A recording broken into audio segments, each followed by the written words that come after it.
ॐ श्री गणेशाय नमः। अथ श्री लक्ष्मी अष्टोत्तर शतनाम स्तोत्रम्। ध्यानम्। वन्दे पद्मकराम् प्रसन्नवदनाम् सौभाग्यदाम् भाग्यदाम् हस्ताभ्यामभयप्रदाम् मणिगणैः नानाविध भूषिताम् भक्ताभीष्टफलप्रदाम् हरिहर ब्रह्मादिभिः सेविताम् पार्श्वे पंकज शंख पद्म निधिभिः युक्ताम् सदा शक्तिभिः सरसिजनिलये सरोजहस्ते धवलतरांशुक गन्धमाल्यशोभे भगवति हरिवल्लभे मनोज्ञे त्रिभुवन भूतिकरि प्रसीद मह्यम्। ॐ प्रकृतिं विकृतिं विद्याम् सर्वभूत हितप्रदाम् श्रद्धां विभूतिं सुरभिं नमामि परमात्मिकाम्। वाचं पदमालयां पदमां शुचिं स्वाहां स्वधां सुधां धन्यां हिरण्यमयीं लक्ष्मीं नित्यपुष्टां विभावरीम्। अदितिं चादितिं दीप्तां वसुधां वसुधारिणीं नमामि कमलां कान्तां क्षमां क्षीरोदसंभवाम्।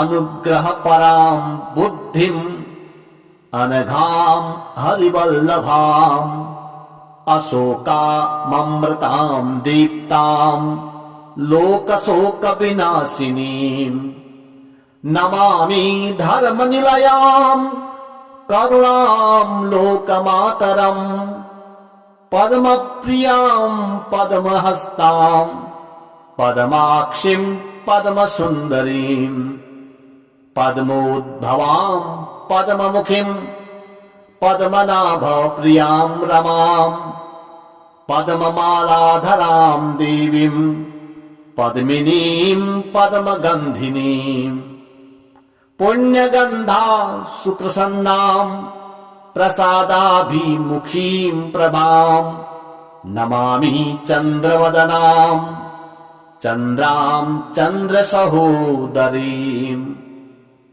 चतुर्भुजां चन्द्ररूपां इन्दिरामिन्दुशीतलाम् आह्लाद जननीं पुष्टिं शिवां शिवकरीं सतीं विमलां विश्वजननीं तुष्टिं दारिद्र्यनाशिनीं प्रीतिपुष्करिणीं शान्तां शुक्लमाल्याम्बरां श्रियं भास्करीं बिल्वनिलयां वरारोहां यशस्विनीं वसुन्धरामुराराङ्गां हरिणीं हेममालिनीं धनधान्यकरीं सिद्धिं स्त्रैणसौम्यां शुभप्रदां नृपवेश्मगतानन्दां वरलक्ष्मीं वसुप्रदां शुभां हिरण्यप्राकारां समुद्रतनयां जयां नमामि मङ्गलां देवीं विष्णुवक्षस्थलस्थितां विष्णुपत्नीं प्रसन्नाक्षीं नारायणसमाश्रितां दारिद्र्यध्वंसिनीं देवीं सर्वोपद्रववारिणीं नवदुर्गां महाकालीं ब्रह्मविष्णु शिवात्मिकां त्रिकालज्ञानसम्पन्नां नमामि भुवनेश्वरीम् लक्ष्मीं क्षीरसमुद्रराजतनयाम् श्रीरङ्गधामेश्वरीम् दासीभूतसमस्तदेववनिताम् लोकैकदीपाङ्कुराम् श्रीमन्मन्दकटाक्षलब्धविभवद् ब्रह्मेन्द्रगङ्गाधराम् त्वाम् त्रैलोक्यकुटुम्बिनीम् सरसिजाम् वन्दे मुकुन्द प्रियाम् मातर्नमामि कमले कमलायताक्षि श्रीविष्णुहृतकमलवासिनि विश्वमातः क्षीरोदजे कमलकोमलगर्भगौरि लक्ष्मी प्रसीद सततम् समताम् शरण्ये त्रिकालम् यो जपेत विद्वान् षण्मासम् विजितेन्द्रियः दारिद्र्यध्वंसनम् कृत्वा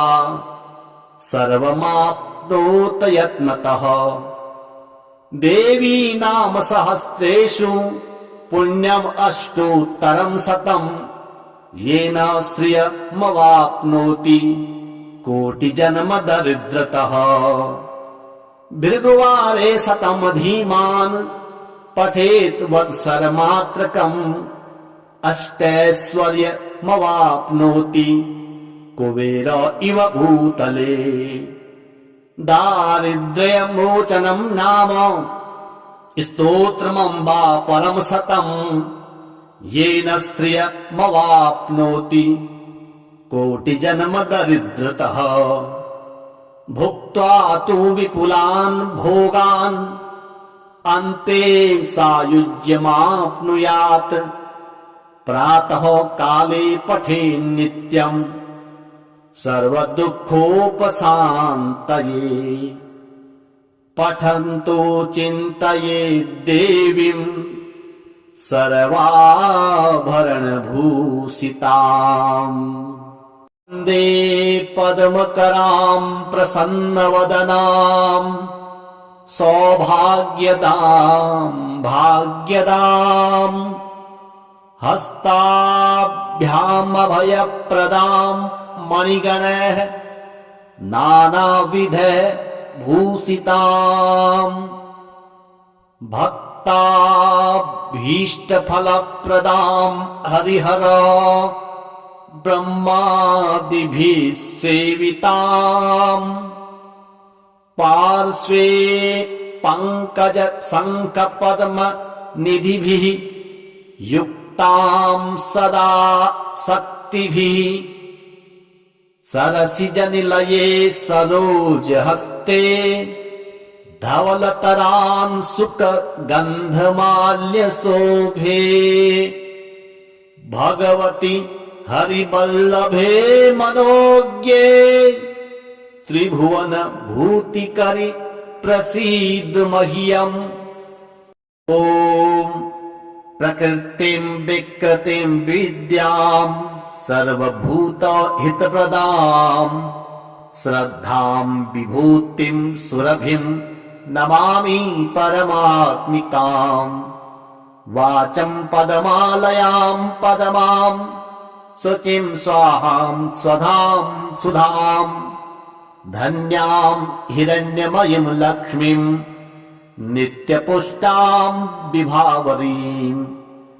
अदितिम् चादितिम् दीप्ताम् वसुधाम् वसुधारिणीम् नमामि कमलाम् कान्ताम् क्षमाम् क्षीरोदसम्भवाम् अनुग्रहपराम् बुद्धिम् अनघाम् हरिवल्लभाम् अशोकाममृताम् दीप्ताम् लोकशोकविनाशिनीम् नमामि धर्मनिलयाम् करुणाम् लोकमातरम् पद्मप्रियाम् पद्महस्ताम् पद्माक्षिम् पद्मसुन्दरीम् पद्मोद्भवाम् पद्ममुखीम् पद्मनाभप्रियाम् रमाम् पद्ममालाधरां देवीं पद्मिनीं पद्मगन्धिनीं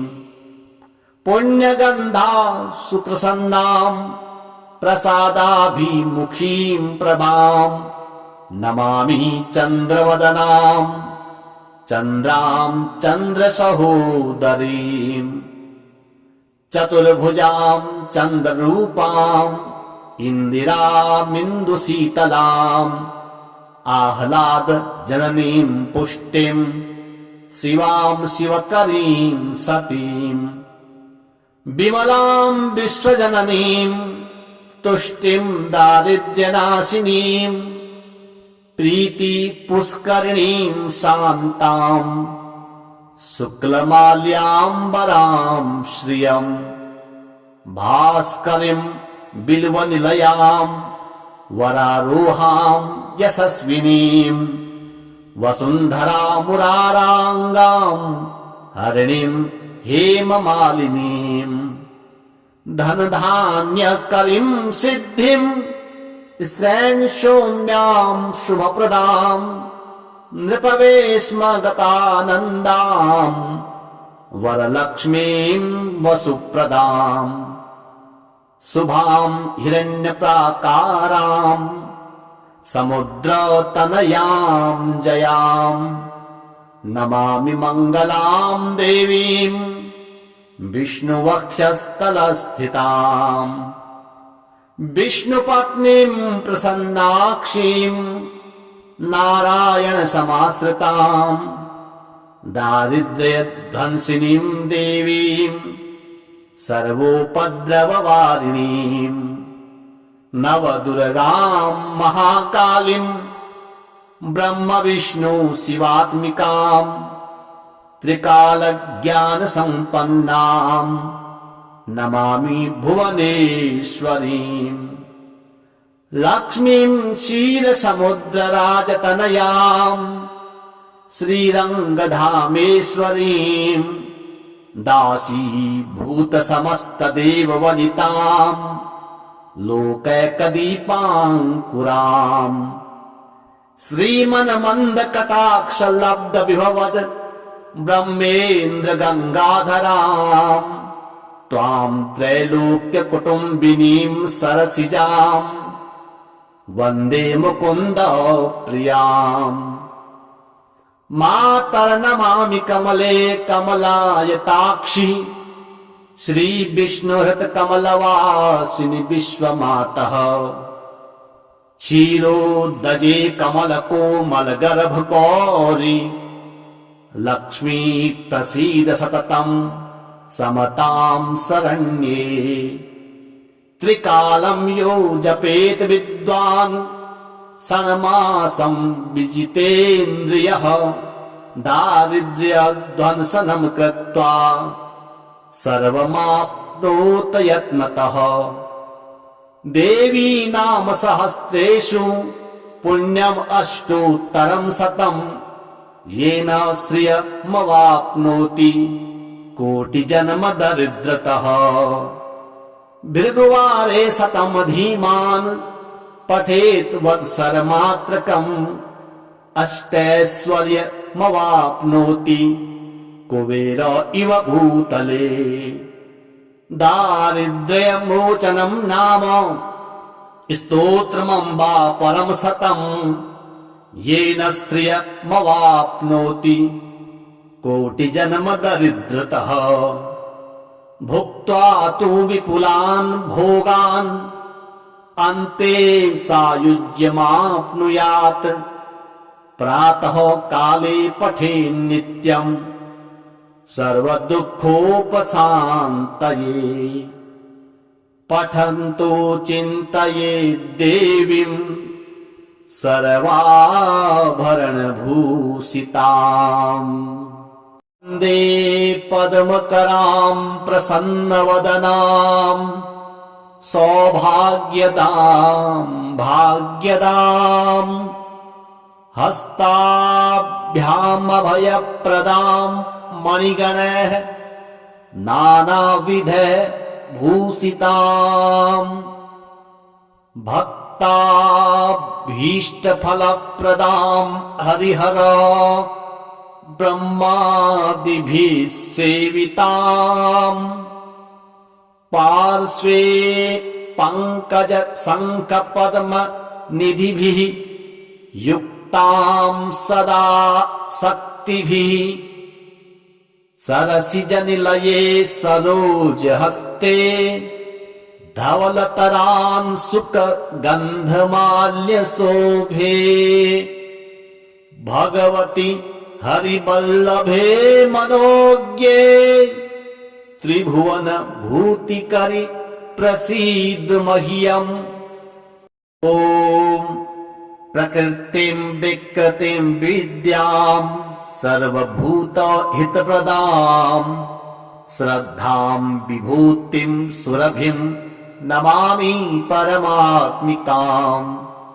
वाचं पदमालयां पदमां शुचिं स्वाहां स्वधां सुधां धन्यां हिरण्यमयीं लक्ष्मीं नित्यपुष्टां विभावरीम् अदितिं चादितिं दीप्तां वसुधां वसुधारिणीं नमामि कमलां कान्तां क्षमां क्षीरोदसंभवाम् अनुग्रहपरां बुद्धिं अनघां हरिवल्लभाम् अशोकाममृतां दीप्तां लोकशोकविनाशिनीम्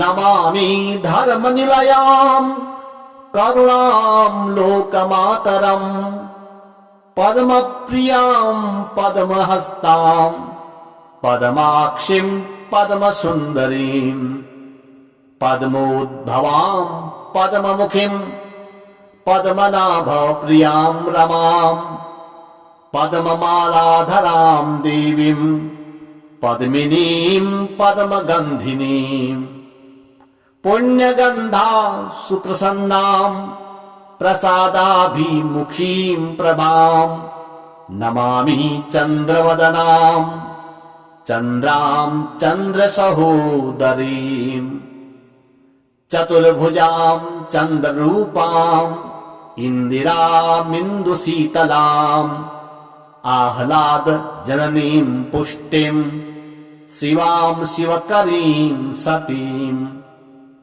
विमलां विश्वजननीं तुष्टिं दारिद्र्यनाशिनीं प्रीतिपुष्करिणीं शान्तां शुक्लमाल्याम्बरां श्रियं भास्करीं बिल्वनिलयां वरारोहां यशस्विनीं वसुन्धरामुराराङ्गां हरिणीं हेममालिनीं धनधान्यकरीं सिद्धिं स्त्रैणशून्यां शुभप्रदां नृपवेश्मगतानन्दां वरलक्ष्मीं वसुप्रदां शुभां हिरण्यप्राकारां समुद्रतनयां जयां नमामि मङ्गलां देवीं विष्णुवक्षस्थलस्थितां विष्णुपत्नीं प्रसन्नाक्षीं नारायणसमाश्रितां दारिद्र्यध्वंसिनीं देवीं सर्वोपद्रववारिणीं नवदुर्गां महाकालीं ब्रह्मविष्णु शिवात्मिकां त्रिकालज्ञानसम्पन्नां नमामि भुवनेश्वरीं लक्ष्मीं क्षीरसमुद्रराजतनयां श्रीरङ्गधामेश्वरीं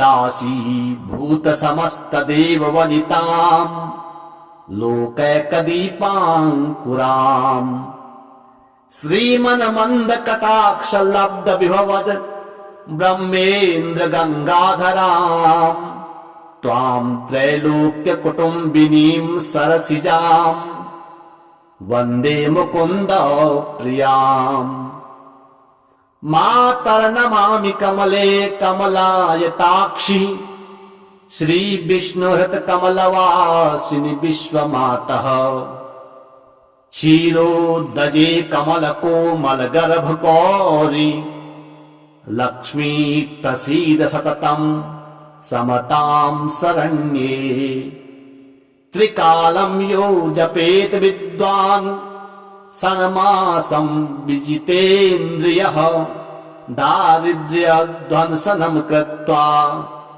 सर्वमाप्नोत यत्नतः देवी नाम सहस्रेषु पुण्यम् अष्टोत्तरं शतम् येन श्रियमवाप्नोति कोटिजन्म दरिद्रतः भृगुवारे शतं धीमान् पठेत् वत्सरमात्रकम् अष्टैश्वर्यमवाप्नोति कुबेर इव भूतले दारिद्र्यमोचनं नाम स्तोत्रमम्बा परम शतम् येन स्त्रियमवाप्नोति कोटिजन्म दरिद्रतः भुक्त्वा तु विपुलान् भोगान् अन्ते सायुज्यमाप्नुयात्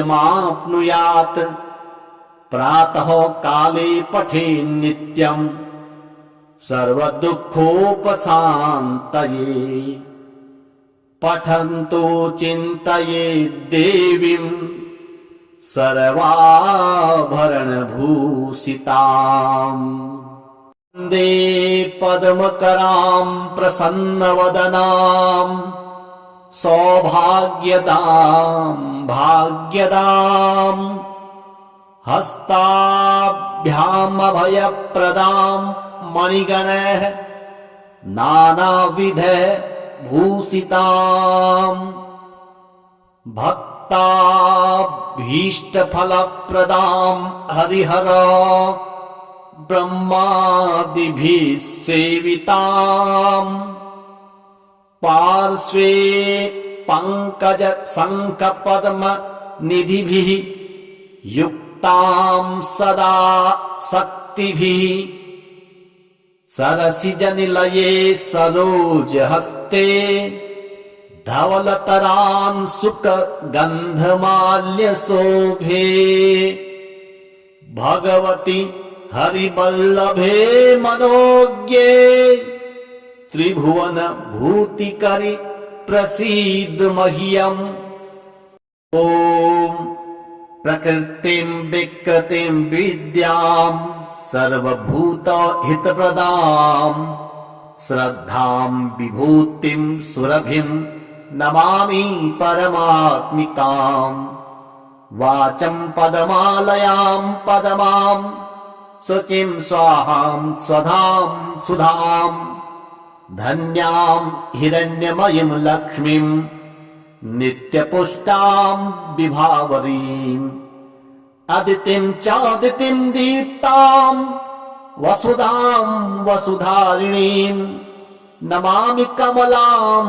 कान्तां क्षमां क्षीरोदसंभवाम् अनुग्रहपरां बुद्धिं अनघां हरिवल्लभाम् अशोकाममृतां दीप्तां लोकशोकविनाशिनीम् नमामि धर्मनिलयां करुणां लोकमातरम् पद्मप्रियां पद्महस्तां पद्माक्षीं पद्मसुन्दरीं पद्मोद्भवां पद्ममुखीं पद्मनाभप्रियां रमां पद्ममालाधरां देवीं पद्मिनीं पद्मगन्धिनीं पुण्यगन्धा सुप्रसन्नां प्रसादाभिमुखीं प्रभां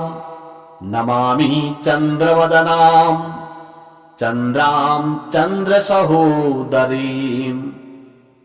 चतुर्भुजां चन्द्ररूपां इन्दिरामिन्दुशीतलाम् आह्लादजननीं पुष्टिं शिवां शिवकरीं सतीं विमलां विश्वजननीं तुष्टिं दारिद्र्यनाशिनीं प्रीतिपुष्करिणीं शान्तां शुक्लमाल्याम्बरां श्रियं भास्करीं बिल्वनिलयां वरारोहां यशस्विनीं वसुन्धरामुराराङ्गां हरिणीं हेममालिनीं धनधान्यकरीं सिद्धिं स्त्रैण सौम्यां शुभप्रदां नृपवेश्मगतानन्दां वरलक्ष्मीं वसुप्रदां शुभां हिरण्यप्राकारां समुद्रतनयां जयां नमामि मङ्गलां देवीं विष्णुवक्षस्थलस्थितां विष्णुपत्नीं प्रसन्नाक्षीं नारायणसमाश्रितां दारिद्र्यध्वंसिनीं देवीं सर्वोपद्रववारिणीं नवदुर्गां महाकालीं ब्रह्मविष्णु शिवात्मिकां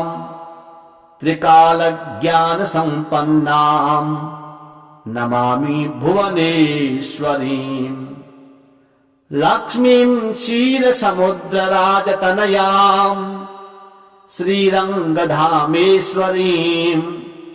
दासीभूतसमस्तदेववनितां लोकैकदीपाङ्कुराम् श्रीमन्मन्दकटाक्षलब्धविभवद् ब्रह्मेन्द्र गङ्गाधरां त्वां त्रैलोक्यकुटुम्बिनीं सरसिजां वन्दे मुकुन्द प्रियाम् मातर्नमामि कमले कमलायताक्षि श्रीविष्णुहृतकमलवासिनि विश्वमातः क्षीरोदजे कमलकोमलगर्भगौरि लक्ष्मी प्रसीद सततं समतां शरण्ये त्रिकालं यो जपेत विद्वान् षण्मासं विजितेन्द्रियः दारिद्र्यध्वंसनं कृत्वा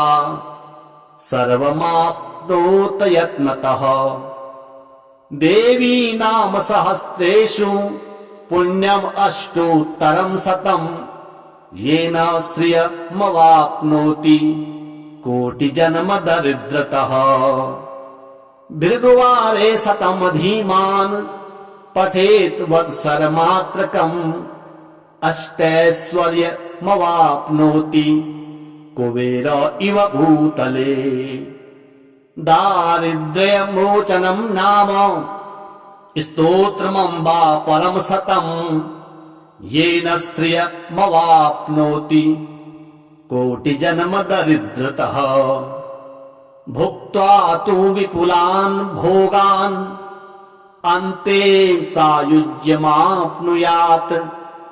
प्रातः काले पठेन्नित्यम् सर्वदुःखोपशान्तये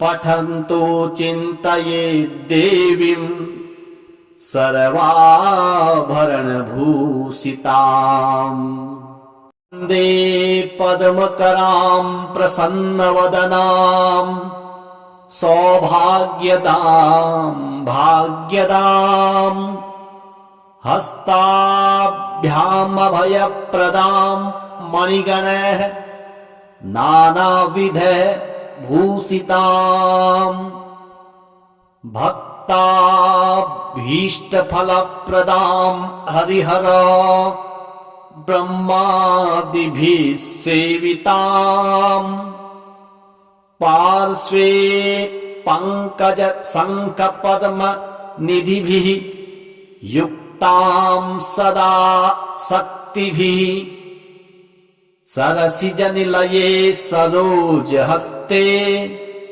धवलतरान् सुखगन्धमाल्यशोभे भगवति हरिवल्लभे मनोज्ञे त्रिभुवन भूतिकरि प्रसीद मह्यम्। ॐ प्रकृतिं विकृतिं विद्यां सर्वभूत हितप्रदां श्रद्धां विभूतिं सुरभिं नमामि परमात्मिकाम्। वाचं पदमालयां पदमां शुचिं स्वाहां स्वधां सुधां धन्यां हिरण्यमयीं लक्ष्मीं नित्यपुष्टां विभावरीम्। अदितिं चादितिं दीप्तां वसुधां वसुधारिणीं नमामि कमलां कान्तां क्षमां क्षीरोदसंभवाम्।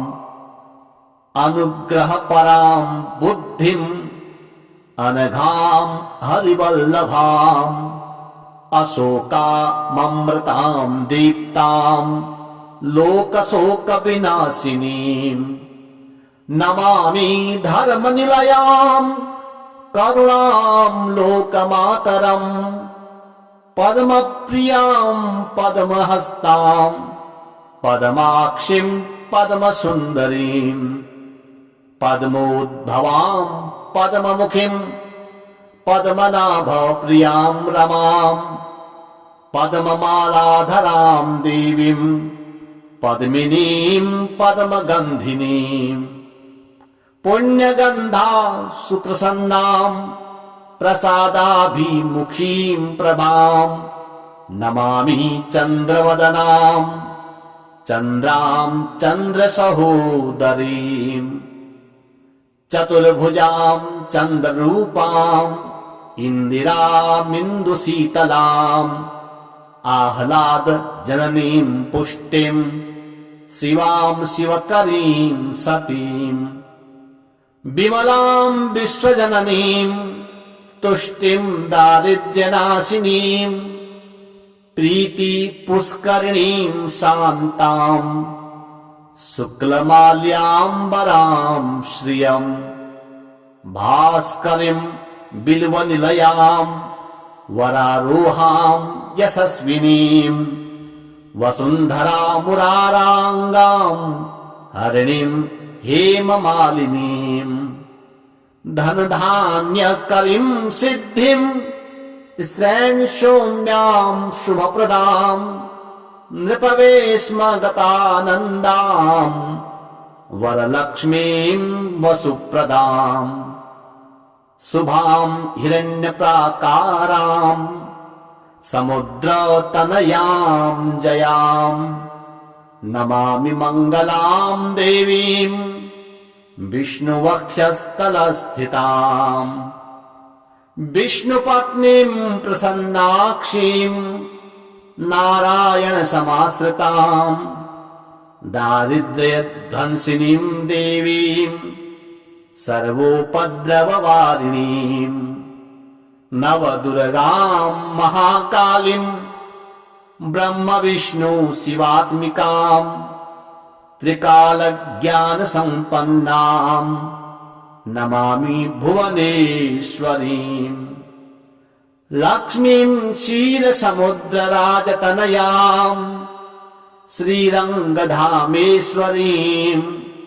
दासीभूतसमस्तदेववनितां लोकैकदीपाङ्कुरां श्रीमन्मन्दकटाक्षलब्धविभवद् ब्रह्मेन्द्रगङ्गाधरां त्वां त्रैलोक्यकुटुम्बिनीं सरसिजां वन्दे मुकुन्द प्रियाम्। मातर्नमामि कमले कमलायताक्षि श्रीविष्णुहृतकमलवासिनि विश्वमातः क्षीरोदजे कमलकोमलगर्भगौरि लक्ष्मी प्रसीद सततं समतां शरण्ये। त्रिकालं यो जपेत विद्वान् षण्मासं विजितेन्द्रियः दारिद्र्यध्वंसनं कृत्वा सर्वमाप्नोत यत्नतः। देवी नाम सहस्रेषु पुण्यम् अष्टोत्तरम् शतम् येन श्रियमवाप्नोति कोटिजन्म दरिद्रतः। भृगुवारे शतम् धीमान् पठेत् वत्सरमात्रकम् अष्टैश्वर्यमवाप्नोति कुबेर इव भूतले। दारिद्र्यमोचनम् नाम स्तोत्रमम्बा परम् शतम् येन श्रियमवाप्नोति कोटिजन्म दरिद्रतः। भुक्त्वा तु विपुलान् भोगान् अन्ते सायुज्यमाप्नुयात् प्रातः काले पठेन्नित्यम् सर्वदुःखोपशान्तये। पठन्तो चिन्तयेद्देवीम् सर्वाभरणभूषिताम्। वन्दे पद्मकराम् प्रसन्नवदनाम् सौभाग्यदाम् भाग्यदाम्। हस्ताभ्यामभयप्रदाम् मणिगणैः नानाविधैः भूषिताम्। भक्ताभीष्टफलप्रदाम् हरिहर ब्रह्मादिभिः सेविताम्। पार्श्वे पङ्कज शङ्खपद्म निधिभिः युक्ताम् सदा शक्तिभिः। सरसिजनिलये सरोजहस्ते धवलतरान् सुखगन्धमाल्यशोभे। भगवति हरिवल्लभे मनोज्ञे त्रिभुवन भूतिकरि प्रसीद मह्यम्। ॐ प्रकृतिम् विकृतिम् विद्याम् सर्वभूतहितप्रदाम् श्रद्धाम् विभूतिम् सुरभिम् नमामि परमात्मिकाम्। वाचम् पदमालयाम् पदमाम् शुचिम् स्वाहाम् स्वधाम् सुधाम्।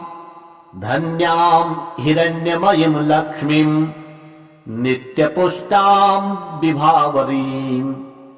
अदितिम् चादितिम् दीप्ताम् वसुधाम् वसुधारिणीम्। नमामि कमलाम् कान्ताम् क्षमाम् क्षीरोदसम्भवाम्। अनुग्रहपराम् बुद्धिम् अनघाम् हरिवल्लभाम्। अशोकाममृताम् दीप्ताम् लोकशोकविनाशिनीम्। नमामि धर्मनिलयाम् करुणाम् लोकमातरम्। पद्मप्रियाम् पद्महस्ताम् पद्माक्षिम् पद्मसुन्दरीम्। पद्मोद्भवाम् पद्ममुखीम् पद्मनाभप्रियाम् रमाम्। पद्ममालाधराम् देवीम् पद्मिनीम् पद्मगन्धिनीम्। पुण्यगन्धा सुप्रसन्नाम् प्रसादाभिमुखीम् प्रभाम्। नमामि चन्द्रवदनाम् चन्द्राम् चन्द्रसहोदरीम्। चतुर्भुजाम् चन्द्ररूपाम् इन्दिरामिन्दुशीतलाम्। आह्लाद जननीम् पुष्टिम् शिवाम् शिवकरीम् सतीम्। विमलाम् विश्वजननीम् तुष्टिम् दारिद्र्यनाशिनीम्। प्रीति पुष्करिणीम् शान्ताम् शुक्लमाल्याम्बराम् श्रियम्। भास्करीम् बिल्वनिलयाम् वरारोहाम् यशस्विनीम्। वसुन्धरामुराराङ्गाम् हरिणीम् हेममालिनीम्। धनधान्यकरीम् सिद्धिम् स्त्रैणशून्याम् शुभप्रदाम्। नृपवे स्म गतानन्दाम् वरलक्ष्मीम् वसुप्रदाम् शुभाम् हिरण्यप्राकाराम् समुद्रतनयाम् जयाम् नमामि मङ्गलाम् देवीम् विष्णुवक्षस्थलस्थिताम् विष्णुपत्नीम् प्रसन्नाक्षीम् नारायणसमाश्रिताम् दारिद्र्यध्वंसिनीम् देवीम् सर्वोपद्रववारिणीम् नवदुर्गाम् महाकालीम् ब्रह्म विष्णु शिवात्मिकाम् त्रिकालज्ञानसम्पन्नाम् नमामि भुवनेश्वरीम् लक्ष्मीम् क्षीरसमुद्रराजतनयाम् श्रीरङ्गधामेश्वरीम् दासीभूतसमस्तदेववनिताम् लोकैकदीपाङ्कुराम् श्रीमन्मन्दकटाक्षलब्धविभवद् ब्रह्मेन्द्र गङ्गाधराम् त्वाम् त्रैलोक्यकुटुम्बिनीम् सरसिजाम् वन्दे मुकुन्द प्रियाम् मातर्नमामि कमले कमलायताक्षि श्रीविष्णुहृतकमलवासिनि विश्वमातः क्षीरोदजे कमलकोमलगर्भगौरि लक्ष्मी प्रसीद सततम् समताम् शरण्ये त्रिकालम् यो जपेत विद्वान् षण्मासम् विजितेन्द्रियः दारिद्र्यध्वंसनम् कृत्वा सर्वमाप्नोत यत्नतः देवी नाम सहस्रेषु पुण्यम् अष्टोत्तरम् शतम् येन श्रियमवाप्नोति कोटिजन्म दरिद्रतः भृगुवारे शतम् धीमान् पठेत् वत्सरमात्रकम् अष्टैश्वर्यमवाप्नोति कुबेर इव भूतले दारिद्र्यमोचनम् नाम स्तोत्रमम्बा परम् शतम् येन स्त्रियमवाप्नोति कोटिजन्म दरिद्रतः भुक्त्वा तु विपुलान् भोगान् अन्ते सायुज्यमाप्नुयात् प्रातः काले पठेन्नित्यम् सर्वदुःखोपशान्तये पठन्तो चिन्तयेत् देवीम् सर्वाभरणभूषिताम्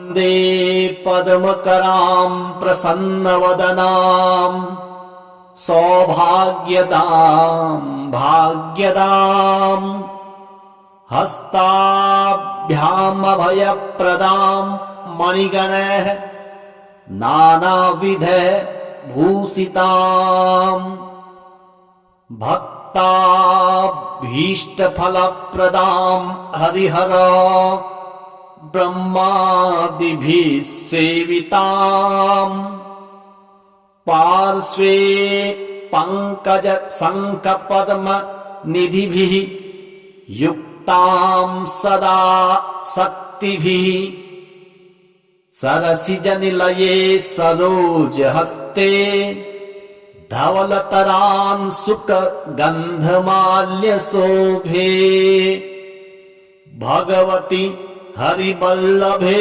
मनोज्ञे त्रिभुवन भूतिकरि प्रसीद मह्यम् ॐ प्रकृतिम् विकृतिम् विद्याम् सर्वभूत हितप्रदाम् श्रद्धाम् विभूतिम् सुरभिम् नमामि परमात्मिकाम् वाचम् पदमालयाम् पदमाम् शुचिम् स्वाहाम् स्वधाम् सुधाम् धन्याम् हिरण्यमयीम् लक्ष्मीम् नित्यपुष्टाम् विभावरीम् अदितिं चादितिं दीप्तां वसुधां वसुधारिणीं नमामि कमलां कान्तां क्षमां क्षीरोदसंभवाम् अनुग्रहपरां बुद्धिं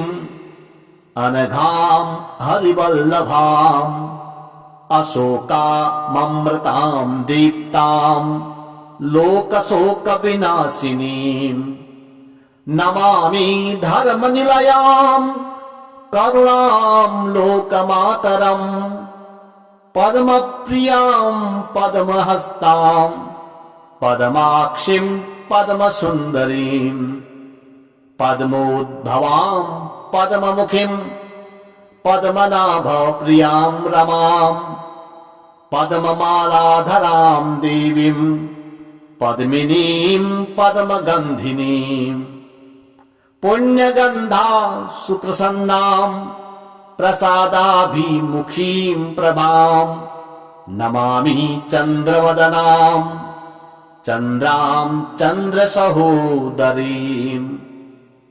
चतुर्भुजां चन्द्ररूपां इन्दिरामिन्दुशीतलाम् आह्लादजननीं पुष्टिं शिवां शिवकरीं सतीं विमलां विश्वजननीं तुष्टिं दारिद्र्यनाशिनीं प्रीतिपुष्करिणीं शान्तां शुक्लमाल्याम्बरां श्रियं भास्करीं बिल्वनिलयां वरारोहां यशस्विनीं वसुन्धरामुराराङ्गां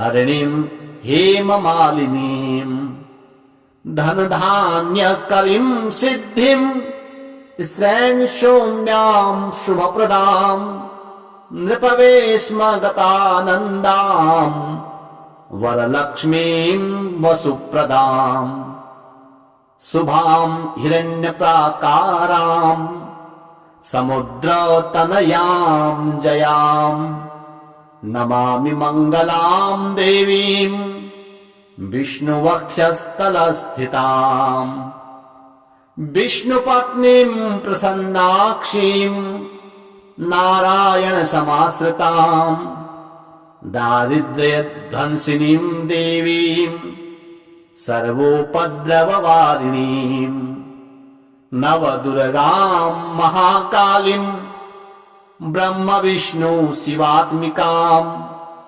त्रिकालज्ञानसम्पन्नां नमामि भुवनेश्वरीं लक्ष्मीं क्षीरसमुद्रराजतनयां श्रीरङ्गधामेश्वरीं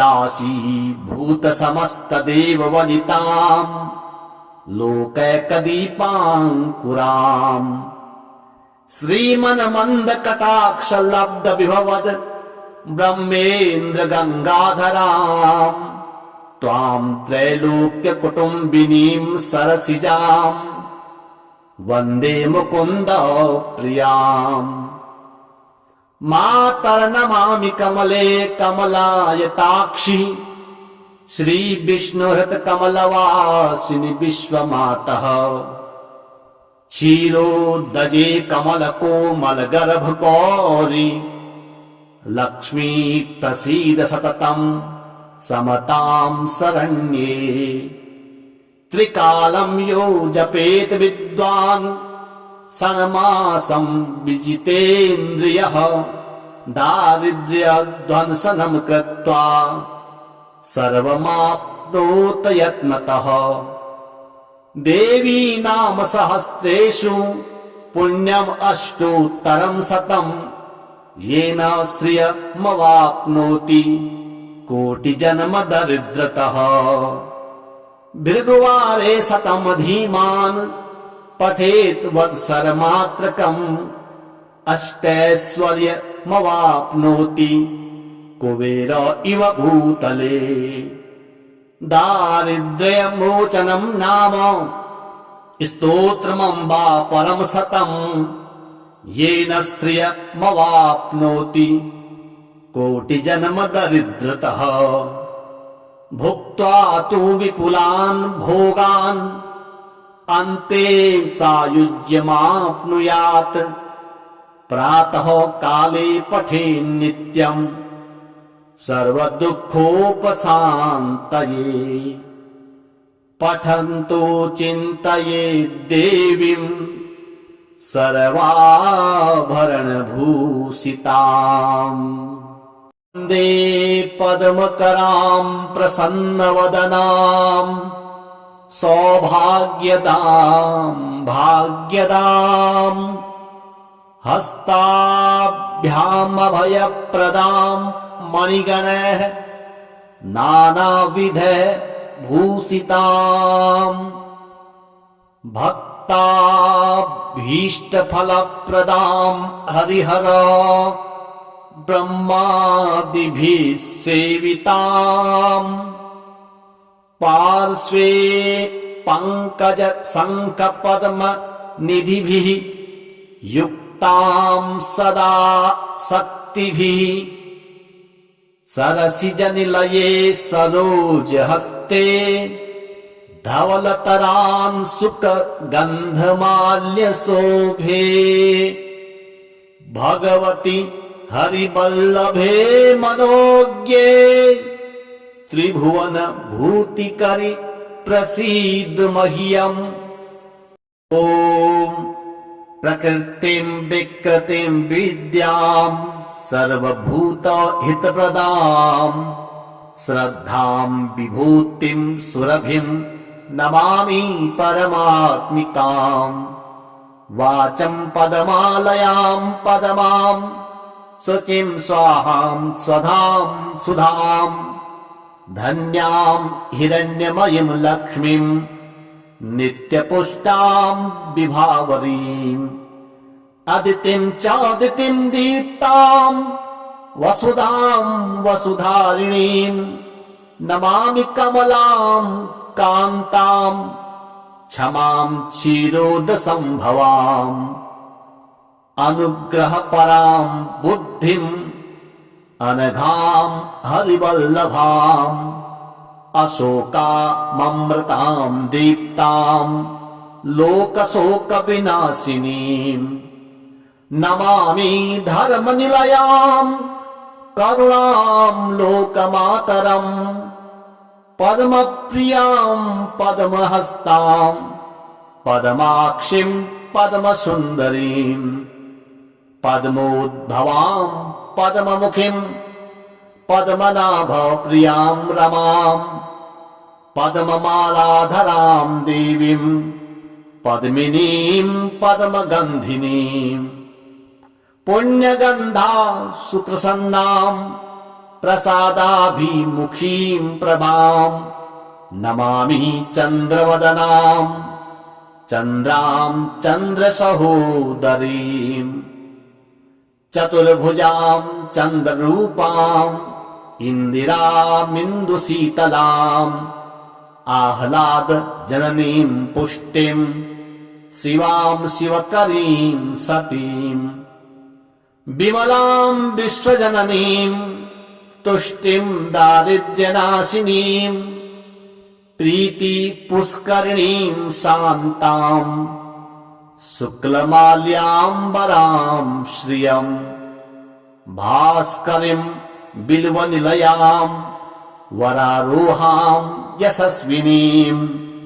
वसुन्धरामुराराङ्गां हरिणीं हेममालिनीं। धनधान्यकरीं सिद्धिं स्त्रैण सौम्यां शुभप्रदां। नृपवेश्मगतानन्दां वरलक्ष्मीं वसुप्रदां। शुभां हिरण्यप्राकारां समुद्रतनयां जयां नमामि मङ्गलां देवीं विष्णुवक्षस्थलस्थिताम्। विष्णुपत्नीं प्रसन्नाक्षीं नारायणसमाश्रितां दारिद्र्यध्वंसिनीं देवीं सर्वोपद्रववारिणीम् नवदुर्गां महाकालीं ब्रह्म विष्णु शिवात्मिकां त्रिकालज्ञानसम्पन्नां नमामि भुवनेश्वरीं लक्ष्मीं क्षीरसमुद्रराजतनयां श्रीरङ्गधामेश्वरीं